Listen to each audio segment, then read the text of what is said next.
You know the vibes! Welcome back to another episode of the Hoop Genius podcast brought to you by NBA 2K23. Moments in BJ Armstrong here as always. BJ, how you been? You look forward to Thanksgiving over there in America? You know what? Say this with great humility. It's time to give thanks. Time to give thanks. So it's great. One of my favorite holidays of the year. And so I'm wishing everyone around the world, just give thanks, in your own way. So it's all good. What about you, Mo? How you doing? How you feeling? I know you've been a little under the weather, Man, listen, I feel awful, but I gotta find a way. I can't let you down. I can't let the people down. And most importantly, I can't let the Brooklyn Nets get away with the catastrophe that they pulled off against the bench of the Philadelphia 76ers. How are you going to pull up in Philly Kevin Durant, Kyrie Irving, and most importantly, Ben Simmons, who scored a bucket and then he's shushing the crowd, and then you lose to a Philly team with no Embiid, no Harden, and no Tyrese Maxey? BJ, I could be in a hospital bed and I'd still make it to the podcast today because that is inexcusable. Inexcusable. Yeah, it was. Yeah, it's tough if you are the Brooklyn Nets from this standpoint. As you know, Mo, it's very hard. And as our listeners know, it's very hard in this league to win.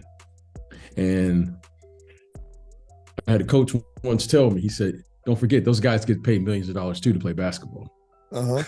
Just not as many million as the Brooklyn Nets guys do. But don't forget, those guys get paid millions of dollars too to play basketball. And no Joel Embiid, no James Harden, no Tyrese Maxey, and then Tobias Harris gets hurt during the course of the game.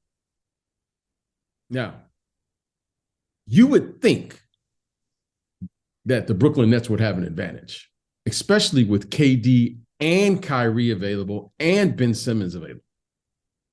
However, that was not the case. Those guys from Philadelphia, give them credit, they came out. They're professional players. And as I like to say, you know what? Nothing's guaranteed in this league. You got to come out and earn it. Now, what I'm really interested to see, Mo, is when I think their next game, the Philadelphia 76ers, is versus the Charlotte Hornets. Mm-hmm. Probably the Charlotte Hornets probably would and should win that game. They should. Now, so that was no doubt about it, a bad loss for the Brooklyn Nets. Well, let's put it into context. The starting lineup of the Philadelphia 76ers, because of all the injuries, the 5 starters combine on average for 39.4 points per game. The net starters, 85.2 points per game. We're looking at De'Anthony Melton, Shake Milton, PJ Tucker, who's had a horrible start to the year, Montrezl Harrell, who still hasn't found his role, and of course Tobias Harris, who you mentioned got hurt during the game. And credit to Doc Rivers. I mean, sometimes I think Doc Rivers is a better coach when he's got a less talented team than when he has all the big names in the lineup. Sometimes. I can't let you say anything about my Coach of the Year good pick. Friend, Coach of the Year. That's that's a compliment. All jokes aside. Listen, Mo, you can't win in this league. You can't win. You can't even expect to win in this league on a consistent basis if you don't play hard, if you don't defend, and you don't share the ball. Okay. Doc Rivers, as a former player, Doc Rivers as a coach, when you give him players that play hard, such as Tony Allen, Rajon Rondo, KG. Paul Pierce, KG, Kendrick Perkins, when you give him players who play hard, I didn't even say how talented they are. I just say give them guys who play hard. Give him tough guys. Mo, I'm not talking about the guys who they score and they hit the. I'm talking about Mo, a guy who's going to step in and take a charge. I'm talking about a guy, Mo, who is going to compete on that end. Let's look at the game. Through. Let's look at the game last night. The Philadelphia 76ers grabbed 20 offensive rebounds compared to the Brooklyn Nets 4. There's no way you win a basketball game giving up 20 extra possessions to the other team. Okay, but I want to say this real quick, and then I'm going to let you talk. When your best player at this particular time is Joel Embiid, and he admittedly comes to camp and says, yeah, I'm not in the type of shape I should be in. What do you want me to do? Then supposedly your second best player a year ago, James Harden, is like, yeah, I'm not in shape, but I'm going to get there. Now, was he better this year? Absolutely. Well, just think about this. Now, I know the easy target. I know what the easy target is. I just want to imagine KG saying, I've never can even fathom this idea of KG saying, hey, I'm not in shape right now. KG was never KG thinks he's in shape his whole career. KG thinks he's in shape right now. That's what I'm saying. He's ready to put on KG, uniform. Paul Pierce, they're ready to go right now. I don't know if Paul Pierce is still in shape, but I know KG is. Oh, no. This is why I love Pete. Because he thinks he's in shape. See, Paul may not be in shape. Yeah, Paul may not be in shape. Okay, but he thinks he's in shape, and that to me is why I love him. That's what he is not lacking confidence. That's why I love. That's Pete. My guy. That's my guy. I love him. I love him. Like, you know, he fits into this dysfunctional thing. He is my type of guy. Now, that's what I'm saying. So when you give Doc guys who just give me the effort. Now, we all know, Mo, you and I know, our listeners know, you need talent. But if your talent isn't working at an optimal level in this league, it's not going to work on a consistent basis. Why? Because you just can't win on talent alone. So to me, this just shows when you give Doc those guys who are just going to give that effort, you grind the game out, you win your fair share of games just on that. You add talent to that. Now, Mo, you're talking about something special. And that's what it is.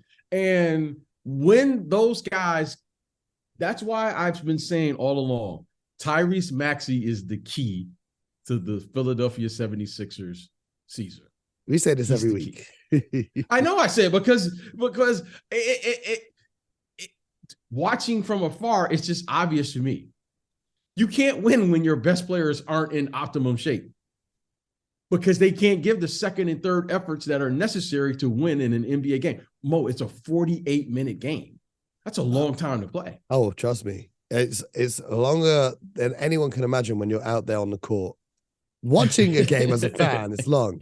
Running up and down with these NBA cats.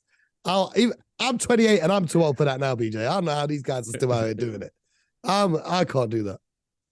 I can't do that. But let's talk about some other teams around the NBA. A little bit of trade reports / rumors / whatever you want to call them. So your Detroit Pistons have been taking calls from inquiring teams on moving Saddiq Bey. What's your reaction to that? Well, I'm going to put my GM hat on. Okay. I'm a huge fan of Saddiq Bey. I want to say that first of all. I'm a huge fan. I think he fits the culture of Detroit and what they're doing. And you know what I love about the kid? I love his basketball integrity, meaning I think that kid is a hard worker and he fits any culture in the NBA because he works hard, he can shoot from three, and he gives you maximum effort. And I love it when I see young players, and I can say this about them, whoever they're supposed to be in this league, they're going to be that. Saddiq Bey is going to be the best version of himself in the NBA. He came into this league as a pro. Ultimate respect. Now, I'm going to put my executive hat on and say the following. When I'm getting calls from other teams in this league about a player that I drafted, that means I'm doing my job. Mo, this is a young kid. Yeah, this isn't like a 5 or 6 year veteran. You want to feel old? Do you know what year he was born in? What year was that? 1999. See, that's what I'm saying. So now what? He's 23? 23. He's 23 Yep. years of age. Yep. So he's 23 years of age, and he's already gaining traction in this league for the professional that he is. I know it's always shocking the first time you hear your name in trades and all of those things, but this is a really good thing for Saddiq Bey, and this is a really good thing for the management or the executives who drafted him, because that means they're doing something right. So I respect that. Now let's get to what this really means. The Pistons right now are in an interesting position because Saddiq Bey is in what I would consider in their core group, right? Just looking at it from afar without knowing anything, just looking at it from afar. And now it comes down to, well, what's the value of a player like a Saddiq Bey? Because you know what this triggers to me? This triggers to me that people around the league like him. Yep. If people are calling you about something that you have, I think what does that mean? I think as well, they're trying to get him. He's having a little bit of a down year to start this season. He's not been playing to the level that we know he's capable of playing. Maybe he just needs a little bit of time to adjust to this new group and, find his feet this season. But I think other executives around the league have seen that and thought, okay, let's try and cash in now because we see his potential to get back not only to where he was, but even to surpass the level he was playing at last year. Well, yeah, every year is a new year, and you're playing, and there's different players and things to adjust to. So, but it's one thing, at least when I watch him play, and I just watched him play a couple games out here. I think the game that I was at is the game he got hurt. I think it was versus the Lakers. I think he sprained his ankle. I think that was the game he sprained his ankle late in that ball game. Is he just plays so hard? When you see young players that play hard, Mo, you'll figure it out. You know what I mean? Like, he plays hard, man. He gives you good effort. So I'm not worried about that. I think the one thing, he's probably not shooting it as well as he did probably a year ago, if you want to compare, but it's only been 15 to 20. Yeah. Other than that, I think he's better. But I will say this. I think unlike last year, this year he's in the scouting report. Mm-hmm. No one's leaving him. I mean, the kid can really get it going. So, but when you're a shooter, you have periods of adjustment. And they've had guys in and out of the lineup. When you look at the Pistons now, they had a good win last night there in Denver. They had, literally 3 starters out, and they still win a game. So, Mo, they feel the requirement of depth with the team. Like, Cade Cunningham didn't play. Beef Stew, Isaiah Stewart didn't play, and Saddiq didn't play, and they still have enough depth to win. So even though their record, I think they've only won like 4 games this year. Yep. That shows me that they've been competitive. They could have easily won that Sacramento game that you and I talked about. They were very competitive out here in LA. I think they play Utah tonight, if I remember correctly. So Saddiq is going to be fine. I mean, this kid is a worker. He's like one of those kids. Some kids you worry about and you say, man, they've lost their confidence or they don't have it going. He's going to grind because he works. Yeah. In the end, it'll all shake itself out. If he was to be moved on from Detroit in a trade, do you have a team that you think he would thrive on? Which team would he most excel on around the NBA right now? Well, I think he is a very quality rotational player, Mo. I think he's a really good player. He reminds me of player. I have I'm very fond of like excellent, like what I consider star role players. Bobby Portis to me is a star role player now. Yeah, he's a star. He stars in his role. Mm-hmm. He stars in his role. You know what I mean? Like Bobby Portis to me, Saddiq Bey is going to be Bobby Portis. He's going to star in his role. Now, the reason I say that is because he can shoot. He's got terrific size, right? I mean, he's got nice size, got girth to him. He's a tough kid. He gives you maximum effort on the defensive end. Okay, he may not be the fastest guy. He may not jump the highest, but he knows how to play. And I think he will be even better as he plays with better players because he can knock down the open shot. He can really shoot it. So I think Saddiq is a star in his role. I think he is a championship caliber player, right, Mo? I don't say that a lot, but when I see a championship caliber player, I go, oh, okay. I put a circle around him because when you watch Bobby Portis, when you think of the Milwaukee Bucks, Bobby Portis may not be the first, second, or third guy you think, but at the end of the series, you'll be like, this guy has 15, 20 points in key moments. Uh-huh. And he's a star in his role, and he plays in big moments. Well, one organization that was big fans of Saddiq Bey when he was coming out of college was the Golden State Warriors. How would you like that fit? Because they've got a lot of young pieces that could easily be traded over there to Detroit, who would gladly accept that. I could see Saddiq Bey fitting in short term better than Kuminga. Yeah, Kuminga is still very raw. Because Steve Kerr values shooting, and you have to shoot with that group. Kuminga is more of a slasher and all of those things.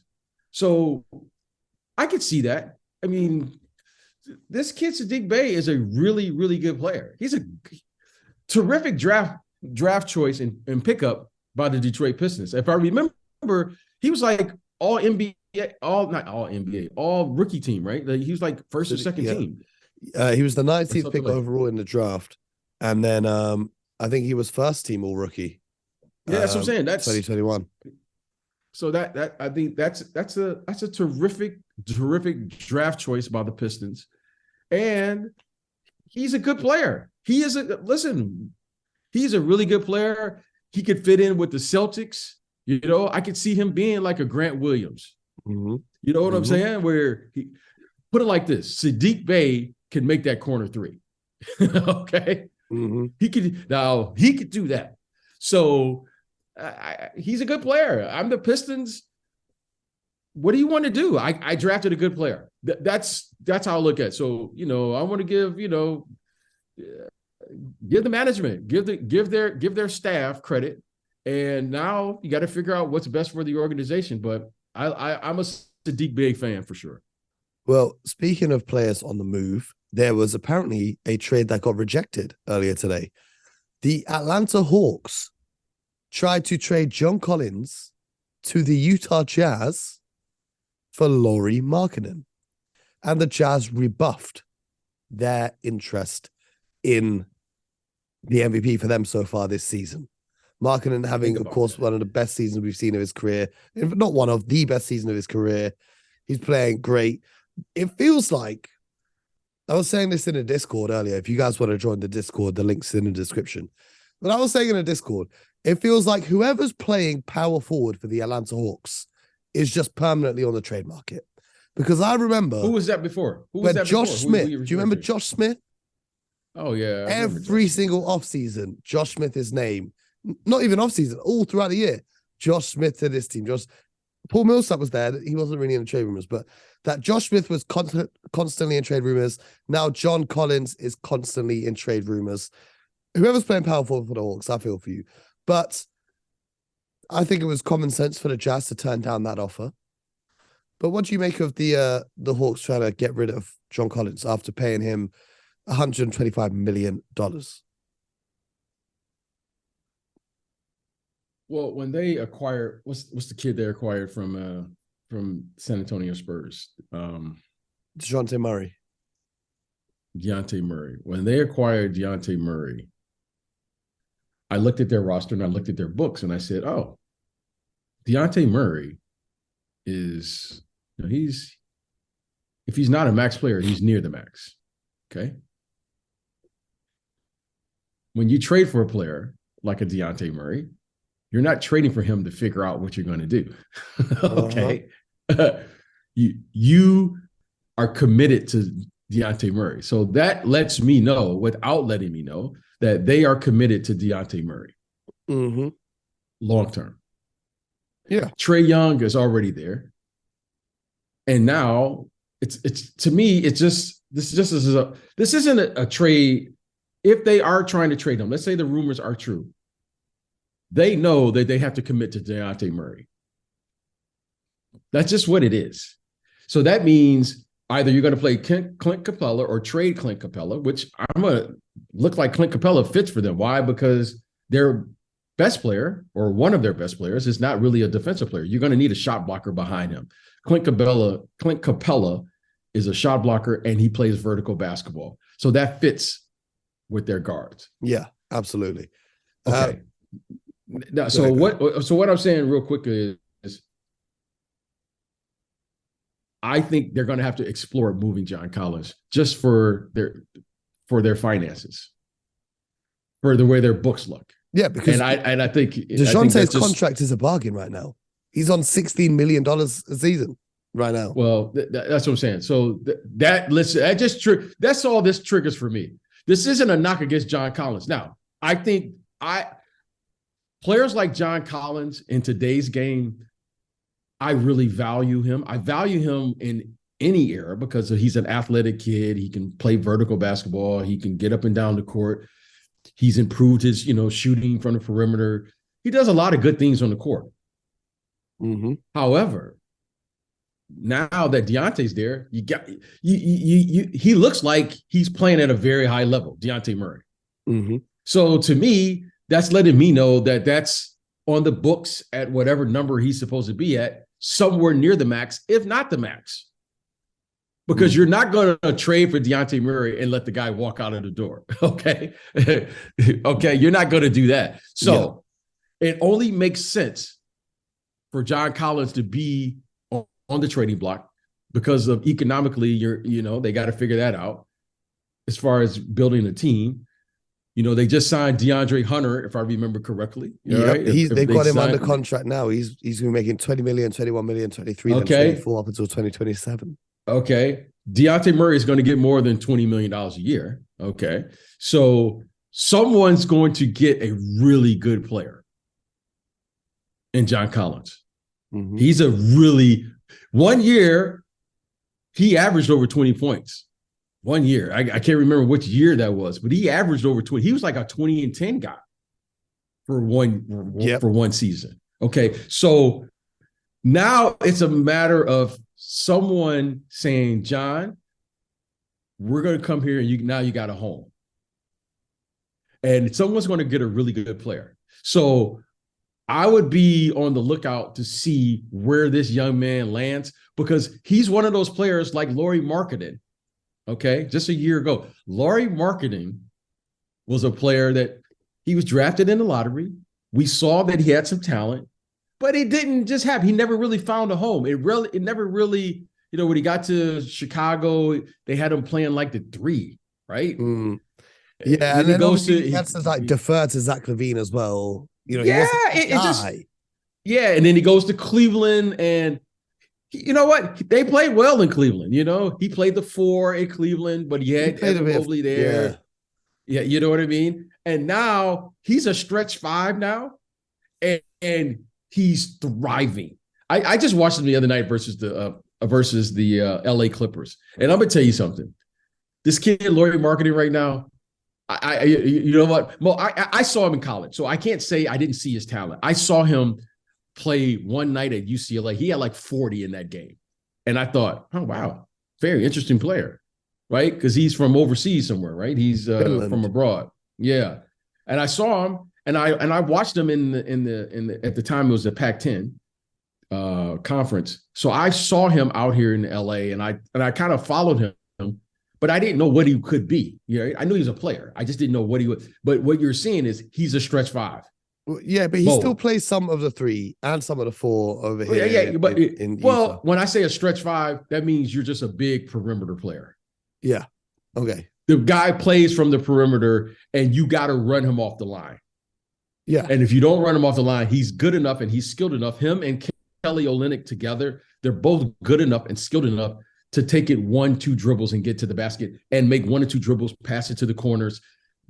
1 or 2 dribbles and pull up. They're skilled players. So those guys playing together, it's a problem. I mean, they took the Clippers right down to the final second of the game, and the Utah Jazz had a chance to win it. So Lauri Markannen right now, Bo, he's an all-star. I mean, undoubtedly, he's an all-star. And I was joking around. I was joking with my son who's home now for college for the holiday break, and we were both calling him Lauri Bird. We were both calling him Lauri Bird during this game for the Clippers. Mm-hmm. He's playing at a very, very high level, and he was playing. God, I don't know. I got a brain lock today on names. We were playing against the big kid for the Clippers, Zubac, and that was a problem. So much of a problem they had to put Nicholas Batum on Lauri Markannen. Because he's that skilled. So I want to talk to you about a player who has not been playing skilled basketball and has been struggling this season, but has been in all of the headlines today. And that player is Patrick Beverley. The Lakers and Suns, it's always fun when they match up, whether it's, when they had Andre Drummond imitating LeBron on the sidelines, or Jay Crowder doing the salsa dance to the mock LeBron, or, Devin Booker pushing Dennis Schroeder out the air. Well, today, or last night even, we're recording this one today, Austin Reeves got blocked by Devin Booker, or fouled, or however you want to call it. Right. And out of nowhere, DeAndre Ayton was kind of standing over Austin Reeves, and then Patrick Beverley just comes flying in and shoulder barges him to the floor. And It was pretty interesting to me. Just first of all, I like Patrick Beverley standing up for his teammates. What's interesting is this is the second time that Patrick Beverley has attacked, I don't know if attacked is too strong a word, pushed or shoved a member of the Phoenix Suns. Remember, he did it against Chris Paul, when Chris Paul was walking off after the game and he pushed him from behind. Okay. What happened back then that I noticed was none of the teammates jumped in and did anything back to Patrick Beverley. And here, once again, the Phoenix Suns. None of the Phoenix Suns teammates did none anything. None of the Phoenix Suns did anything. Here again, he's just pushed DeAndre Ayton to the floor. Mikal Bridges comes running over, and then he kind of stands behind a referee a little bit. And everyone else is just kind of looking from a distance and slowly kind of strolling over. BJ, I don't know. I'm not in the NBA. But no matter where I play, if you do that to one of my teammates, I'm pushing you to the floor as well. I don't know if that's just me and I'm too aggressive when I play, but what's going on with the Phoenix Suns? Why had none of them got each other's backs when it comes to this?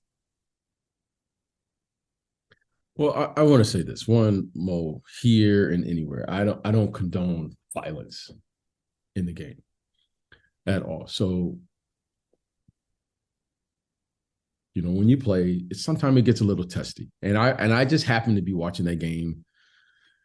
The Lakers, it was at Phoenix. AD, by the way, he had another. He had a great game. Yeah. He is playing at a really high level right now. I mean, he had like 37, 38. I don't know exactly. He had a historic stat line. He had 37 and points, he had like 21 rebounds, 5 steals, and 5 blocks. 5 blocks. Okay. And at the end, he said, "What up, Mo?" He said, "What up, Mo?" at the end of the game. he had a great stat line in a loss. That's what's up. Now, here's the thing. There was a lot of chirping going on during that game. Okay. And the big fella was chirping, talking about DeAndre Ayton. Yeah. Now, if you look at the play, there was a lot going on. And this is why I love the NBA. Because, we look at stat lines. We look at all of the stuff. Who's guarding who crossed over who dunked on who. But for me, I always look at like matchups and games within the game. I thought it was interesting last night that Coach Monty Williams, he brought in Bismack Biyombo. No, I got love for Biz, but he had one of the funniest travels I've ever seen. yeah, it was funny. Yeah, that's what I'm saying. Great. It was, but he brought in Bismack last night, and he played. Bring some physicality, you know what I mean? Bring a presence. And Bismack did a terrific job last night. He didn't have a great stat line, but the physicality of the game, when the game gets a little dirty, okay, because this is the NBA. I mean, the referees are going to call the game accordingly. Like if you play physical, they're going to say, "Hey, that's how Mo plays. He's not a dirty player. He just Yeah, that's just Mo's going to check your body parts a little bit. That's how he plays. Pause. He brought in Bismack to do that last night. Yeah. And Bismack did a great job. Bismack really did a great job. Now, Anthony Davis played terrific. Anthony Davis scored. But I thought it was funny that as soon as Bismack went out of the game, that happened. Yep. Okay. No, it's just, and that was, so now in saying that was my thought. Yeah. However, Patrick Beverley, and I'm not saying it was the right thing to do, when your player is down and someone is standing over your player and talking. Now, what I thought happened, Mo, and my dad is a referee, and I'm not criticizing the crew last night, but what I'm saying is things happen so fast. It's easy for me to say it just watching the game. Maybe they were just looking at the chit chatter that was going on between DeAndre Ayton and Anthony Davis and forgot that the other kid, Reeves, was standing there on the ground. I don't know. Because this happened really fast. Yeah. It happened really fast.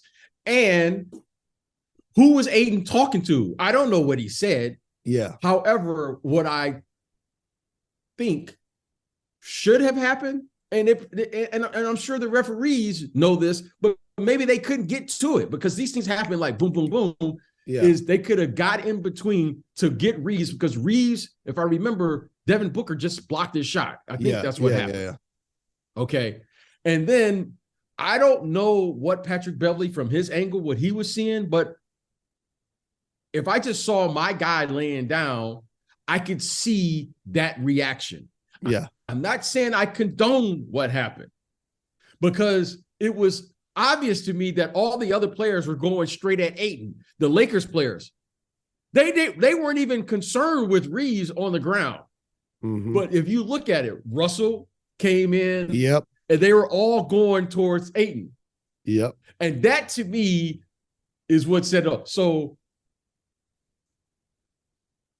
look, I wasn't there. If I was there, I could tell you really what happened. But I wish that the ref could have got there sooner. And I'm sure they couldn't have. Because it all this happened like boom, boom. It was like a boom, boom play, right? Yeah. But it was, I don't know. I can't say it, but I do know that this is a physical game. And when it gets physical, you have to meet the physicality of the game. And I thought it was really funny as I was watching the game that the moment that Biz went out of the game, mm-hmm. that occurred. Yep. Because I know everybody knows. Smoke with Biz. Everybody knows, right? Listen. You need those players. If you need those PJ Tuckers, you need those guys. The enforcers. I'm not advocating that. I'm just saying you need those guys. I am. Who play the game with a certain physicality and they bring a certain level of toughness to the game. And if any teams need that, I'm still a free agent. But I thought it was, but I don't know. I can't speak on what happened. It happened quickly. I'm glad no one got hurt. I thought it was a good game by the Phoenix Suns, though. In Phoenix, no Chris Paul. That was a good win for Phoenix with no Chris Paul. Campaign's been stepping up, But, I'm going to tell you something. Russell has found a home coming off the bench. Russell has found his space on the floor. I'm happy for him. Every player is always looking for their space and comfort zone on the floor. AD right now, wow, I haven't seen this version of AD really since New Orleans. Yeah. I don't know what this says. Well, actually, the bubble, to be honest. To be fair, the bubble. No. He's put together 3, 4, 5 games now. He's put together a little string of games. Yeah. He put together a string of games now, Mo. You know what I mean? Like, he put together 4 good games, and the Laker fans, as delusional as they are, started calling him the best big man in the NBA. Yeah, hey, Mo, I'm sick of it. That was big time. That was big time numbers last night. Now, you know what I mean? That was a big time. Mo, 37, 21, 5 assists and 5 blocks? No, 5 Mo. steals and 5 blocks, I think. Oh, 5 blocks. Okay, Mo. It was big. Mo, that's big time. So, hey, good for the big fella. Big fella's rolling right now. Yeah, big fella's rolling. That's right. And we're going to keep rolling with the Hoop Genius podcast. So make sure you guys are subscribed to the show so that you never miss a single episode. We're going to be back tomorrow with more as we bring you everything you need to know from around the NBA. So until then, you guys know the vibes. Get buckets.